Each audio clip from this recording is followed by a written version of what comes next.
Hello everyone, কেমন আছো তোমরা সবাই? আশা করি সকলেই খুব ভালো আছো আর আমিও খুব ভালো আছি। তো দিনটা ছিল সোমবার, মহাদেব মানে আমাদের ভোলে বাবার বার। তো আজ আমরা যাচ্ছিলাম জামালপুর।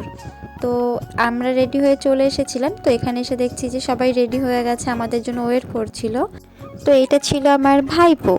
তো আমার ভাইপো একটু ক্যামেরার দিকে তাকিয়ে হাই করে দিল। এখানে ছিল দাদা। আর প্রথমে যেই দুজনকে দেখিয়েছিলাম সেই দুজন ছিল একটা ভাই আর ভাইয়ের বউ। আর এটা ছিল আমাদের দিদি। আর ওই যে ক্যামেরাটা আমি ফোকাস করছি ওর দিকে, বাট একটু ব্লার আসছে, ওইটা ছিল আমার দাদা। আর এই যে ভাইয়ের বউ। আর এই যে মাঝে ছিল রাহুলদা। তো আমরা সবাই মিলে বেরিয়ে গেলাম জামালপুর যাওয়ার উদ্দেশ্যে। তো আমাদের অনেক লেট হয়ে গেছিলো, আমাদের বলতে স্পেশালি আমার আর আমার হাজব্যান্ডের অনেক লেট হয়ে গেছিলো। আমাদের যাওয়ার কথা ছিল 10:30টায়, আমাদের গাড়ি চলে এসেছিলো 10টা 20-তে। আর আমি আর আমার হাজব্যান্ড গেছিলাম, মানে স্পটে পৌঁছেছিলাম 11টায়। মানে আমার হাজব্যান্ড আর আমি যেহেতু ভীমপুর থেকে কৃষ্ণনগর যাচ্ছিলাম আর বাইকে গেছিলাম, তো প্রচুর লেট হয়েছিল। তো তারপরে আমরা রাস্তায় গল্প করতে করতে চলে আসলাম জামালপুর। তো আমি তো ফার্স্ট টাইম জামালপুর আসলাম, এর আগে কখনোই আসিনি। আমি আমার হাজব্যান্ড কেউই এর আগে আসিনি, আমরা দুজনে এই প্রথমবার জামালপুরে আসলাম। তো এখানে দেখতে পাচ্ছ আমাদের আমাদের গ্রুপের সদস্যগুলো এখানে দাঁড়িয়ে দাঁড়িয়ে গল্প করছে। তো তারপরে আমরা চলে আসলাম মন্দিরের ভেতরে। এই যে আমার হাজব্যান্ড, পাশ থেকে আবার রাহুলদা উঁকি মারছিল।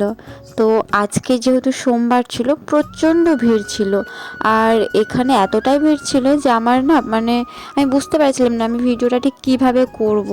তো তারপরে কোনো রকমভাবে ভেতরে ঢুকলাম। তো এখানে না অনেকগুলো বিয়ে হচ্ছিল, প্রায় 4-5টারও বেশি আজকে বিয়ে হচ্ছিল। তো তারপরে আমি চলে আসলাম, আবার মন্দির থেকে বেরিয়ে চলে আসলাম, প্রচণ্ড ভিড় ছিল যেহেতু। তো তারপরে এসে আমি, আমার দাদা, আমার হাজব্যান্ড আরও যারা ছিল তারা সব গল্প করছিলাম। আর আমি ক্যামেরাটা অন করেই রেখেছিলাম, জানি না বাট ভালো লাগছিল আমার।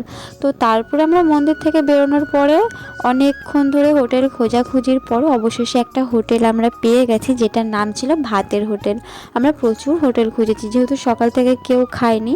আর আমাদের ফিরতে ফিরতে 3:30 মতো বেজে গেছিলো। তো এখানে এসে আমরা খাওয়া দাওয়া সেরে নিলাম। তো আমাদের খাওয়া দাওয়া কমপ্লিটের পরে আমরা বাড়ির উদ্দেশ্যে বেরিয়ে গেছি। আর হ্যাঁ, কে কে জামালপুরে গেছো এর আগে আমাকে অবশ্যই কমেন্ট করে জানিও। আর আমি ভিডিওটা বেশি বড় করব না, এখানেই শেষ করব। তো আমার ভিডিওটা কেমন লাগলো সেটাও অবশ্যই কমেন্ট করে জানিও। তো দেখা হবে আবারও নেক্সট ভিডিওতে। Love you, tata guys.